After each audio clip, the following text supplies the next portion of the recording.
যে আল্লাহর হয়ে যাবে গোটা দুনিয়া তার গোলাম হয়ে যাবে। এই জন্য আমরা আল্লাহর হতে পারি নাই। আল্লাহ বলে দুনিয়া তোর গোলাম, তুই আমি আল্লাহর গোলাম। দুনিয়া তোমারে খুঁজবে, টাকা আমারে খুঁজবে, বাড়ি গাড়ি দুনিয়ার ক্ষমতা আমারে খুঁজবে, আমি কারে খুঁজবো? কিন্তু আজ আমরা দুনিয়া খুঁজি, আল্লাহ আমগো খুঁজি। রাতের গভীর তৃতীয় ভাগ শেষ সময় আল্লাহ প্রথম আসমানে আসিয়া ডাকে, আয় আয় আমার ডাকে সাড়া দাও। আমি তোমার নিয়ামত দিছি, তুমি শুকর আদায় না করিয়া তুমি কোন দিকে যাও? উঠো, আমার শুকর আদায় করো, আলহামদুলিল্লাহ পড়ো। আলহামদুলিল্লাহ বলিয়া প্রাথমিক শুকর আদায় করবা, তবে এটা আসল শুকর হবে না। এটা আসল হবে? একজনে 1000 দানার তসবি বানায়া জিকির করে, তসবি পড়ে, শুকর আদায় আলহামদুলিল্লাহ আলহামদুলিল্লাহ আলহামদুলিল্লাহ, 100 বার শেষ হইলে একটা বিড়ি টানে, শুকর হবে? এই জন্য শুকরের হাকিকতটা কি আজীবনের জন্য মনে রাখবেন। শুকরের হাকিকত হলো আল্লাহ পাক নেয়ামত দিছেন যেই কাজের জন্য, ওই কাজে নেয়ামতকে ব্যবহার করার নাম শুকরের হাকিকত।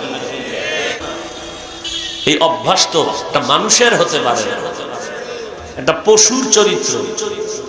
এজন্য কোরআন শরীফে আল্লাহ বলেছেন সূরা আরাফ 9 পারা, ওয়ালাকাদ যারানা লিজাহান্নামা কাসীরাম মিনাল জিন্নি ওয়াল ইনসি লাহুম কুলুবুন লা ইয়াফকাহুনা বিহা ওয়া লাহুম আ'য়ুনুন লা ইউবসিরুনা বিহা ওয়া লাহুম আযানুন লা ইয়াসমাউনা বিহা উলাইকা কাল আনআমি বাল হুম আদাল উলাইকা হুমুল গাফিলুন।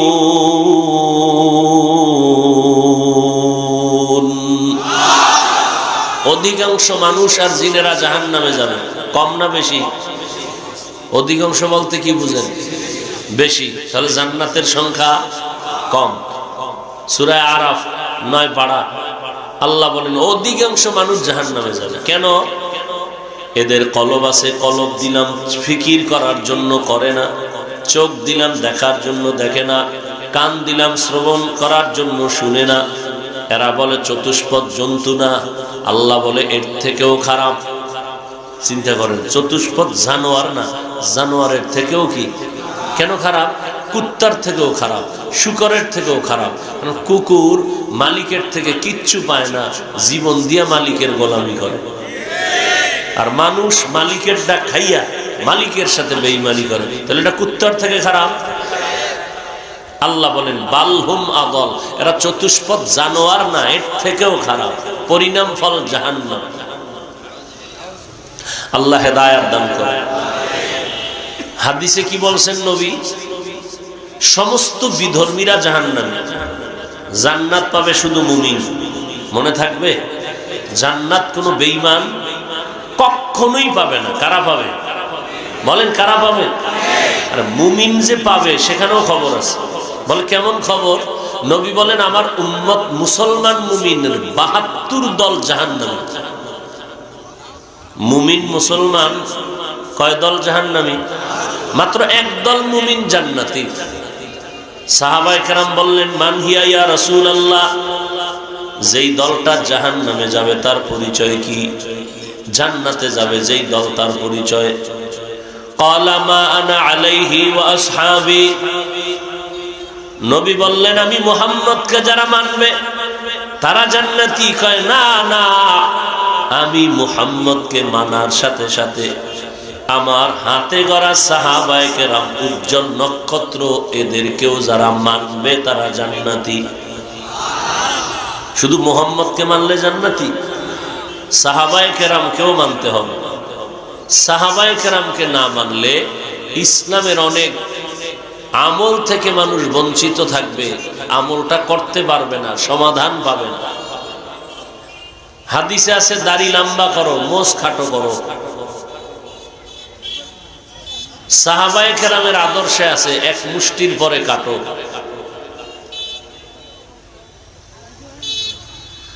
এই জন্য আল্লাহর রাসূল বলেছেন যে আমার সুন্নতকে ধরো, খোলাফায়ে রাশিদিনের সুন্নতকে ধরো। আলাইকুম বিসুন্নতি ওয়া সুন্নাতিল খুলাফাইর রাশিদিন আল মাহদিয়িন, আমি মুহাম্মদের সুন্নতটারে ধর, আর আমার খোলাফা এদের সুন্নত, মুহাম্মদেরটাও সুন্নত, সাহাবায়ে কেরামেরটাও কি দুই শব্দ দুই জায়গায়, এক শব্দ দুই জায়গায় লাগাই দিলেন। অর্থাৎ আমি মুহাম্মদের সুন্নতের যেমন মূল্য, আমার সাহাবাদের আদর্শের তেমন মূল্য। নাম্বার 2, শুধু বলে না আমার খলিফা, কি বলছেন? খুলাফা ইর রাশিদিন, এরা পথ প্রদর্শক, মাহদিয়িন, এরা হেদায়াত প্রাপ্ত আল্লাহর পক্ষ থেকে। অতএব সাহাবায়ে কেরামদের বিরুদ্ধে যারা লেখালেখি করে, ইঙ্গিতে ইশারায় বলে এদের চিহ্নিত করো, এরা 72 দল জাহান্নামীদের অন্তর্ভুক্ত মুমিন। এক মাওলানা বলে ওমরে ফারুক বেদাতি ভণ্ড। ওমরে ফারুক কে? রাসূলের সাহাবী, খোলাফায়ে রাশিদিন, 10 জন জান্নাতি সাহাবাদের মধ্যে দ্বিতীয়। প্রথম কে? আবু বকর। কে সে? ওমর। 1 মিনিটে ওমরের পরিচয়। সব নবী পয়গম্বর আমার আল্লাহ তাআলার আশিক। সমস্ত নবীরা কার আশিক? কথা বলেন না কেন? এবার আমাকে আপনারা একটু জবাব দেন তো, আল্লাহ কার আশিক? শুনেন নাই কখনো? সমস্ত নবীরা কার আশিক? আল্লাহ কার আশিক? মুহাম্মদের আশিক। বলেন কার আশিক? ঠিক তেমনি ভাবে সমস্ত সাহাবায়ে কেরাম আবু বকর সহ সব মুহাম্মদের আশিক। বলেন মুহাম্মদ কার আশিক? নো, সমস্ত সাহাবায়ে কেরাম আল্লাহর আশিক, আরে মুহাম্মদের আশিক, আর মুহাম্মদ ওমরের আশিক। সুবহানাল্লাহ। সমস্যা কেন? ওই যে ওমরের গালি দেওয়ার সদস্য এখনো আছে মনে হয় না? মওদুদি পন্থী এখানে নাই, মওদুদি সাহেবের মুরিদ টুরিদ নাই এদিকে? থাকলে ওমরের দুশ্মনও আছে। কারণ ফিতনার মূল গোড়া পীরে কামেল মওদুদি সাহেব। মওদুদি সাহেবের মুরিদেরাই সব ফিতনাবাজ। আল্লাহ হেদায়েত দান করুন। ওমরে ফারুকরে ভণ্ড বলে, অথচ নবী বলেন লাউ কানা বাদি নবিয়্যুন লাকানা উমর, আমার পরে আমি মুহাম্মদের পরে আল্লাহ আরেকজন নবী যদি বানাইতেন, ওমরের নবুয়ত দান করতেন।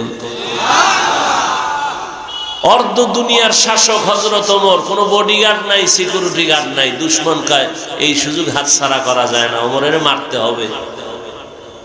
খুঁজো একা একা কইতে কয়, সব সময় একা। এরে আবার গার্ড দিবে কে? শয়তান দেখলে পালায় যায় ওমরে, এর গার্ড দিবে কে? বুঝেন কেমন একটা বেড়া, শয়তান দেখলে ভয়ে পালা, এর নাম ওমর।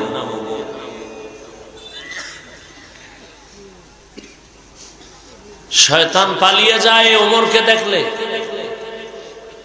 আল্লাহ কেমন পাওয়ার তারে দান করছেন, কেমন পাওয়ার! এক সময়ের টপ লেভেলের টেররিস্ট, বিশ্ব সন্ত্রাসী ওমর রসুলের হাতে কালেমা পড়লেন, বিশ্বের শ্রেষ্ঠ খলিফা, ইতিহাসের পাতায় তার নাম উঠে গেল। অর্ধজাহানের খলিফা ওমর, দিনের বেলা চেয়ারে বসে, চেয়ার তো না, শাসন করেছেন খেজুর পাতার বিছানায় বসে। কি আর চেয়ার মেয়ার! ভালো করে মনে রাখবেন, রসুলের যুগে চেয়ার ছিল, টেবিল ছিল, মনে থাকবে তো? রসুলের যুগে কি ছিল? চেয়ারও ছিল, টেবিলও ছিল। কিন্তু রসুলের 63 বছর হায়াতে কোনোদিন চেয়ার টেবিলে খানা খান নাই, এটা সুন্নতের খেলাফ। ওমর কি পাতার উপরে বসা? খেজুর পাতায় বসে গোটা অর্ধ জাহানকে শাসন করেছেন আঙ্গুলের ইশারায়। যেই শয়তান ওমরের দেখলে পালিয়ে যায়। আমাকে বাঙালি একটা শয়তান আমারে দেখলেও পালায়। কেন? আমি ওর থেকে বড় শয়তান। শয়তান জানি না যে এই পথে 5টা আকাম আছে, যেই আকামের খবর আমি জানি। যেহেতু আমি বাঙালি,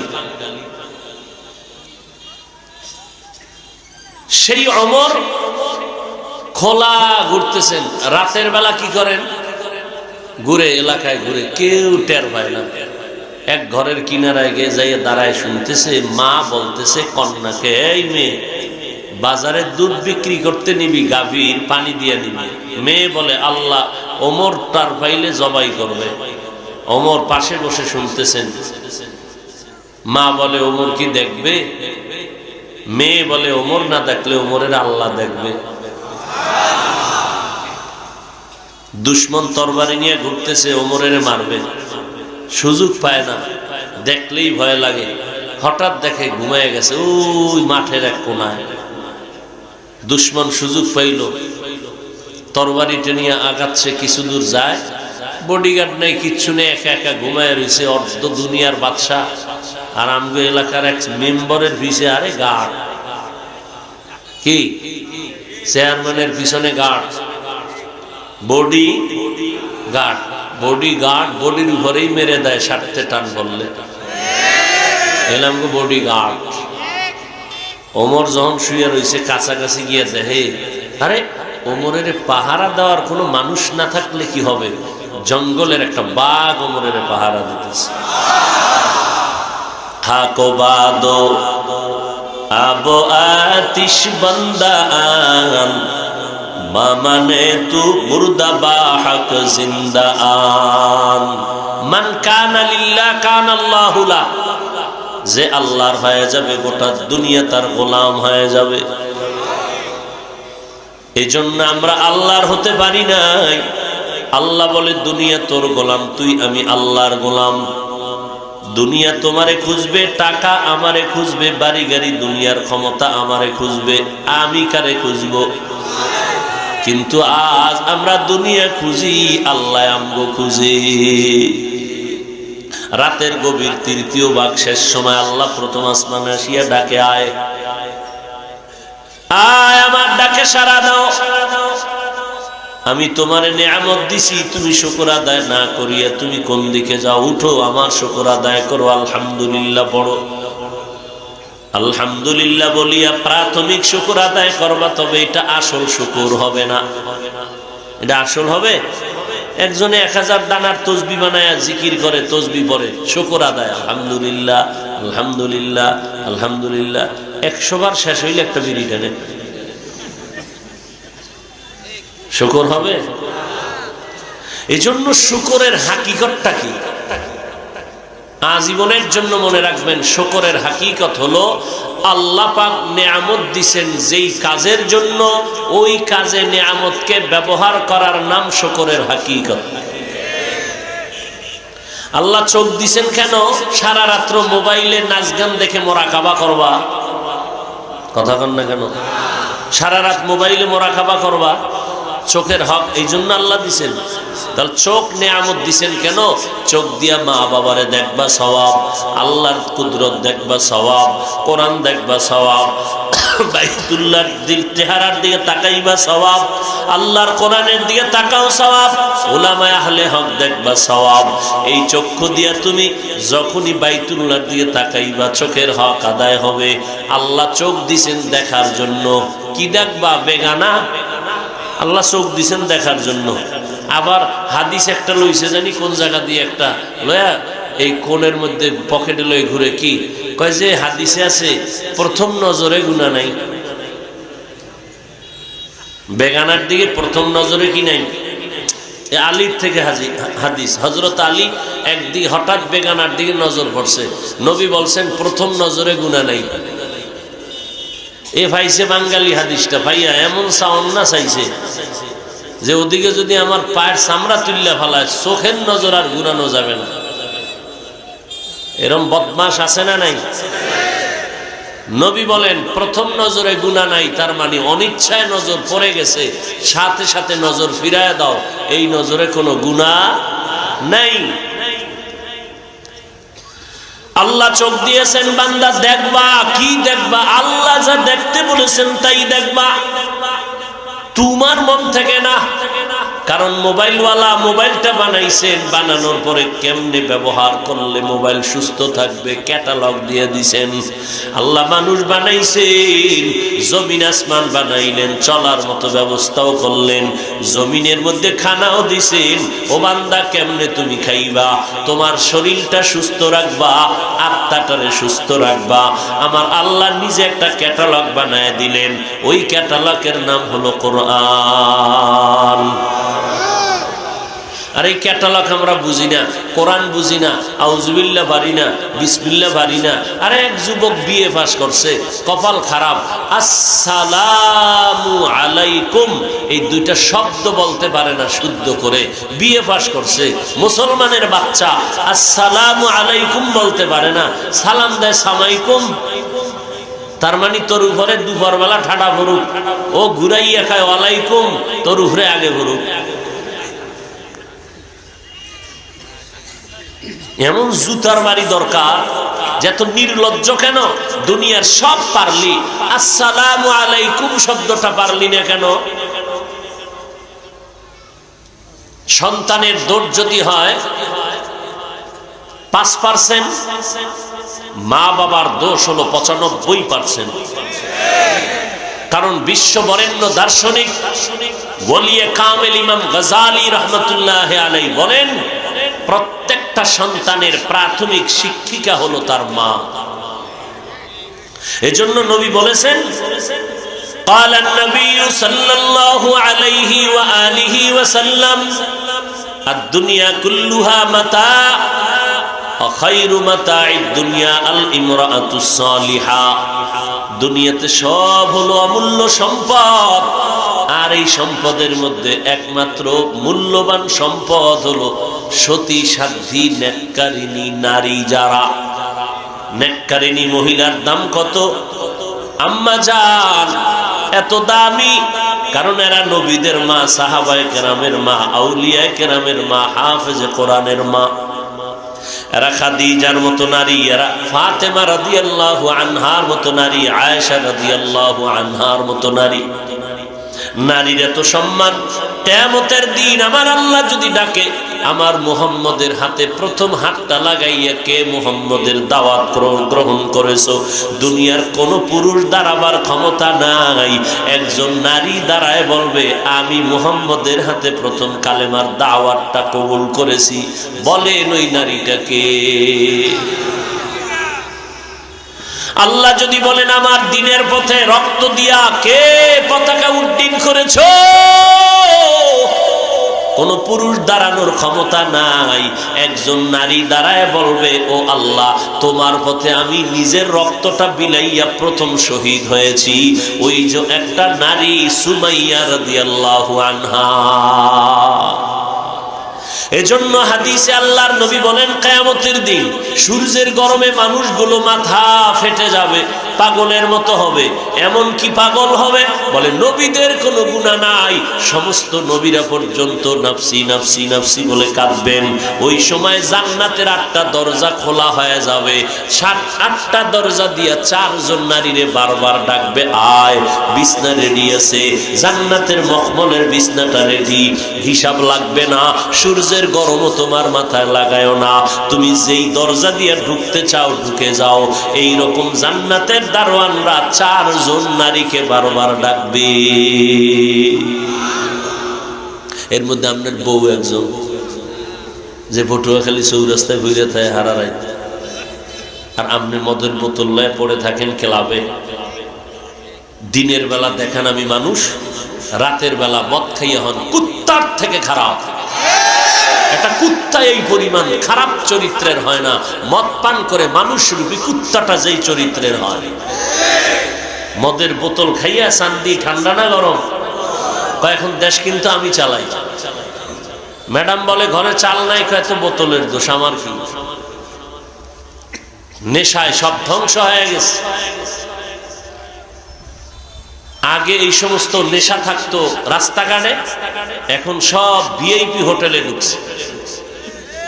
হাউজি খেলা, জুয়া খেলা বন্ধ হয়ে গেছে মনে করছেন? সব VIP hotel, Kuakata, Cox's Bazar, Dhaka, Sheraton, বড় বড় হোটেলের মধ্যে ভিআইপিরা এখন সারা রাত মদের বোতল, হাউজি, জুয়া নিয়ে পড়ে থাকে। কোটি কোটি টাকা, ওদিকে গরিব না খায় মরতেছে। আর মাইক পাইলেই কয় কেউ খাবে কেউ খাবে না, তা হবে না, তা হবে না। এই জমিনে মাদ্রাসা আছে, আলেম আছে, তো দুনিয়া এখনো টিকে আছে। করোনার পরিসংখ্যান কি? বাংলাদেশের করোনা আক্রান্তের সংখ্যা কম কেন? বহু আলেম, মাদ্রাসা, তেলাওয়াত এই জমিনের মধ্যে আছে, যেন আল্লাহ হেফাজত করতেছেন। তুমি একেবারে 13টা মাস্ক লাগাইয়া বসে রাখছো, তুমি মরবা না। আর যারা এই দেশে করোনার লাশগুলো দাফন করলো, সিংহভাগ ওলামায়ে কেরাম, টুপিওয়ালারা আর প্রশাসনের লোকেরা। কই একটা হুজুর তো করোনায় মরলো না। মাস্ক লাগাইছো বাঁচার জন্য, মাস্কওয়ালারা কেউ মরে নাই। কথা কয় না? আল্লাহ বুঝাই দিলেন মাস্ক বাঁচানোর মালিক না, হায়াতের মালিক তো আমি। আজীবন বয়ান করছে হুজুরেরা, দোনো হাত ধুইয়া এরপরে তোমরা খানায় বসবা, মানে না। যখন সরকার পুলিশ লাগাই দিছে, এবার পকেটের মধ্যে পানি লয়ে ঘুরে, ফট করে ফাঁকে ফাঁকে খালি হাত ধোয়। কি বিষয়? করোনা। তো এতদিন হুজুরেরা যে হাত ধুইতে কইলো, কাজে লাগে নাই, কানে ঢুকে নাই। এখন সরকারেরটা কানে লাগছে, লাভ কি? মদিনারটা মানলে সওয়াব হতো, সরকারেরটা মানলে কোনো সওয়াব নেই। কথা বুঝাইতে পারি নাই? মদিনার সুন্নত কি? খানা খাইতে বসছো, দোনো হাতের কবজা পর্যন্ত ধুইবা। অন্য পাত্রে যেই প্লেটে ভাত নিবা, ওই প্লেটে হাত ধোয়া সুন্নতের খেলাফ। ভিন্ন পাত্রে দোনো হাতের কবজা পর্যন্ত ধুইয়া এরপরে খানায় বসো। খানা শেষ, প্লেটটা আঙ্গুল দিয়ে চেটে খাও, হালাল খানা। আবার মদ চেটে খাইও না, হালাল খানা চেটে খাও। এরপরে ঠিক দোনো হাতের কবজা পর্যন্ত আবার ভিন্ন পাত্রে খানার শেষে ধুয়ে নাও। রসুলের সুন্নাত যার কাছে যত বেশি, জমিনের মধ্যে সে তত বেশি সম্মানিত। আমরা সুন্নাত অনুযায়ী চলার চেষ্টা করার কারণে ইহুদি, খ্রিস্টান, বিধর্মী সব আমাদের বন্ধু না দুশ্মন? এরপরেও কি আমাদের সম্মান কমলো না বাড়লো? এটা কি গোপন না ওপেন? চোখের সামনে দেখতেছেন। আপনি কেন দাড়ি লম্বা করেন না? আপনার মাথায় কেন টুপি নাই? প্যান্ট শার্ট না পরলে চাকরি টিকে না, পেটের ধান্দা থাকে না, এই জন্য আলেমরা আপনাকে গুনাহগার বলে না। কিন্তু আল্লাহর ঘরে যখন মেহমান হয়ে নামাজে যান, তখনও কি মদিনার পোশাক পরা যায় না? তখন কেন প্যান্ট শার্টটাই আর ছবিওয়ালা গেঞ্জি কেন? না এ দেশে নাই? আল্লাহ হেদায়াত দান করুন। এই জন্য আল্লাহর নেয়ামত শুকর আদায়ের হাকিকত, যেই নিয়ামত যেইভাবে আল্লাহ ব্যবহার করতে বলেছেন ওইভাবে ব্যবহার করার নাম শুকর। আমার আল্লাহ বানাইছেন কেন? ইবাদতের জন্য। কি জন্য? ইবাদতে যদি আমি জীবন কাটাই, তাহলে আমার এটা হবে হাকিকতে শুকর। যৌবনের ইবাদত দামি। যৌবনটাকে ইবাদতে কাটাও, যৌবনের হক আদায় হবে, এটাই হাকিকতে শুকর। আল্লাহ হাত দিছেন, নেক কাজে ব্যয় করো। প্রত্যেকটা হাতের আঙ্গুলে কয়টা কর আছে না? কতটা করে আছে? 3টা, 4টা। এক হাতে কয়টা হবে? 20টা। এই করগুলো কি আল্লাহ অনর্থক দিছেন? 5 বেলার নামাজ পড়ো, নামাজ পড়িয়া মাত্র 1 মিনিট সময় ডান হাতের আঙ্গুলের করগুলো গণো। সুবহানাল্লাহ বলো 33 বার, আলহামদুলিল্লাহ পড়ো 33 বার, আল্লাহু আকবার বলো 34 বার। আঙ্গুলের কর গুনে হকগুলো আদায় করো। 5 ওয়াক্ত নামাজের পরে 5 বার। ঘুমের সময়, ঘুমানোর আগে বিছানায় বসে পড়ো 1 বার। 1 বার মানে 1 বার সুবহানাল্লাহ না, ওই নিয়মটা 1 বার। বিনা ওযুতে না ওযুর সাথে? ওযুর সাথে তুমি পড়ো সুবহানাল্লাহ 33 বার, আলহামদুলিল্লাহ 33 বার, আল্লাহু আকবার 34 বার। 1 মিনিট। টাইম কত? 1 মিনিট এভাবে পইরা তোমার অজু সহ ঘুমায় গেলা, ডান কাতে ঘুমিয়ে যাও, দেখবা এই দোয়াটা পরে ঘুমাইবা।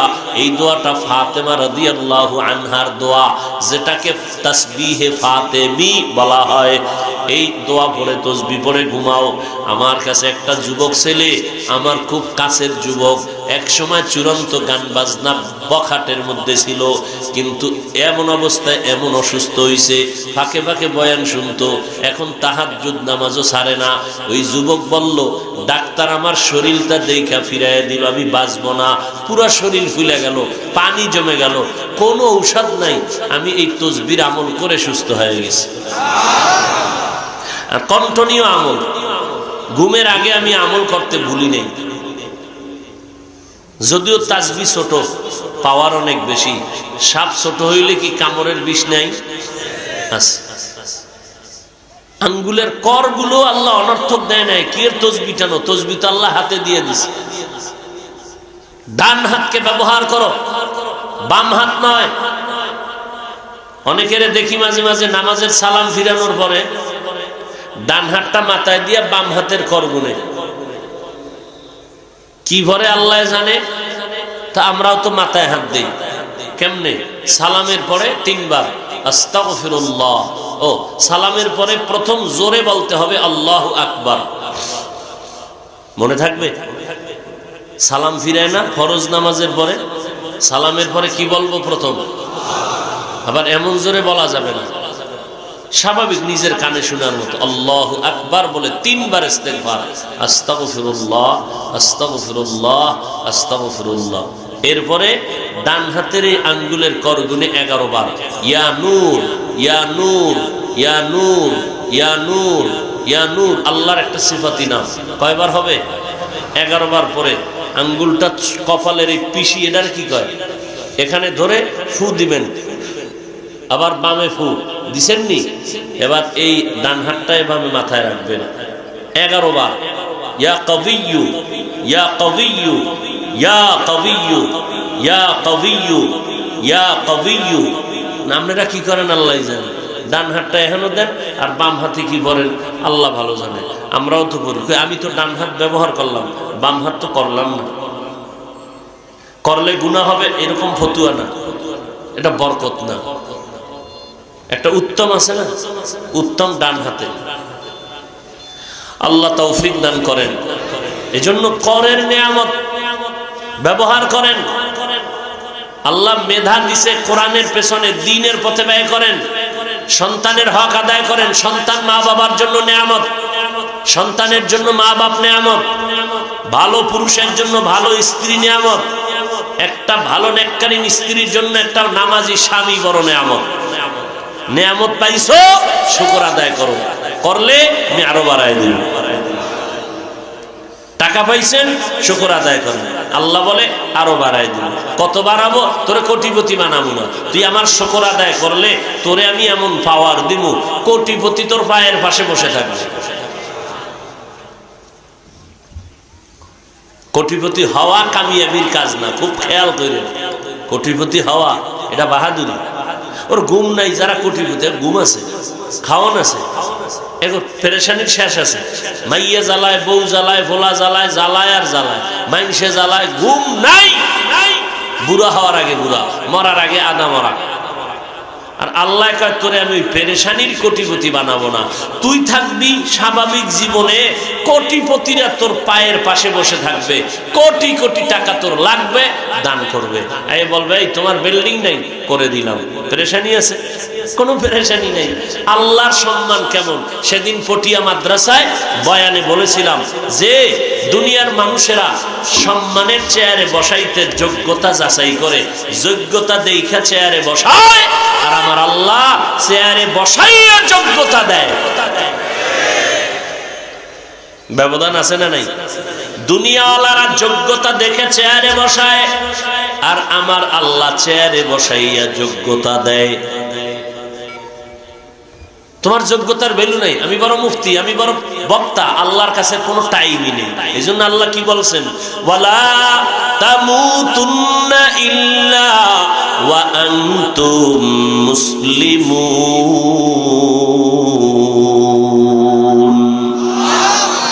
বক্তা না হইয়া মরবি না কয় নাই, কি কইছে? মুসলমান না হইয়া মরবি না, মুফতি হয়ে মরবি না বলে নাই, ডাক্তার হয়ে মরিস না বলে নাই। আল্লাহ বলেন মুসলমান হইয়া মর, কারণ তোমার বক্তাগিরি, মুফতিগিরি, ডাক্তারগিরি, কোটিপতি এগুলোর ভ্যালু আমার কাছে নাই। আমার কাছে দাম হলো তুমি মুসলমান। এই জন্য নেয়ামতের শুকর আদায় করবেন। এলাকার মধ্যে আলেম ওলামা আসা বড় নেয়ামত, মসজিদের জন্য ভালো একজন ইমাম বড় নেয়ামত। শুকর আদায় করবেন। ইমাম পাইছেন ভালো, কি আদায় করবেন? কি শুকর? আলহামদুলিল্লাহ বললে হবে? ইমাম সব বয়ে রয়েছে, খানা আইব ঘরের থেকে, দুপুরে সালাম ফিরে বইয়ে থাকতে থাকতে আসরের আজান দিবে, মুয়াজ্জিন রেডি, এই সময় খানা লই আইতেছে মাত্র। এরকম আছে না নাই? দিবে 5 টাকা, এই 5 টাকা দিতে 5 কদম ঘুরাইয়া মাথা গড়ায় দেয়। 5 টাকা ইমামের সাথে বেদবি করে 13 টাকা। আছে না নাই? তোমার 5 টাকা না দিলে ইমাম না খায় মরবে। রিজিকের মালিক কি চাকরি না আল্লাহ? তো ইমামকে গোলাম মনে করেন কেন? ইমাম খানায় কষ্ট পায় কেন?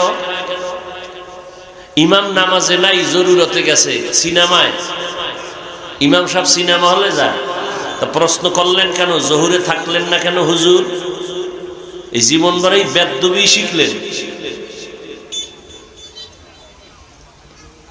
আল্লাহ হেদায়েত দান করুন।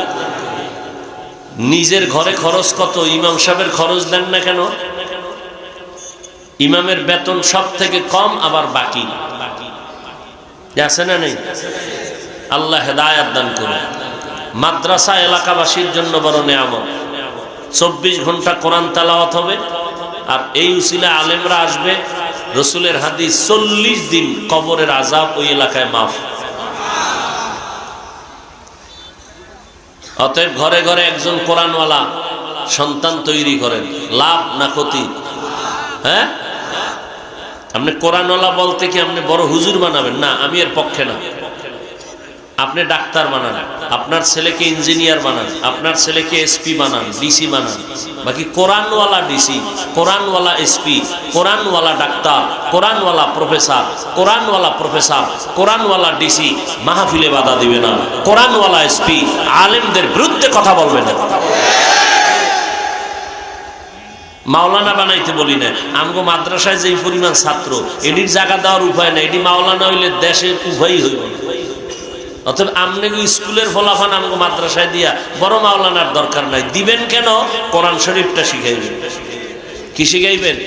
কোরআন শরীফ শিখাইবেন। আর মরণ পর্যন্ত মাদ্রাসার আলেম ছাত্রদের সহযোগিতা করবেন। কোরআন শিখবেন 3 বছর, কোরআন শিখবেন 6 মাস, 1 বছর, কিন্তু কোরআনের খাদেম হইয়া খেদমত করবেন আজীবন। বুঝাইতে পারছি? আল্লাহ বুঝার তৌফিক দান করেন।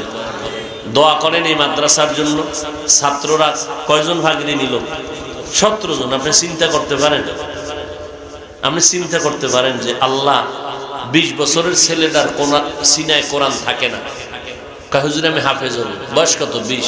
গেটাও, তোর কলবে কোরআন থাকবে না। তোর কলব এখন দু হয়ে গেছে, দুদেল হয়ে গেছে, এদিক সেদিক এদিক সেদিক। আল্লাহ কয় তো কি করা যায়? 8 বছরের বাচ্চাটা দে, ওর সিনায় আমি কোরআন ঢুকাই দিব।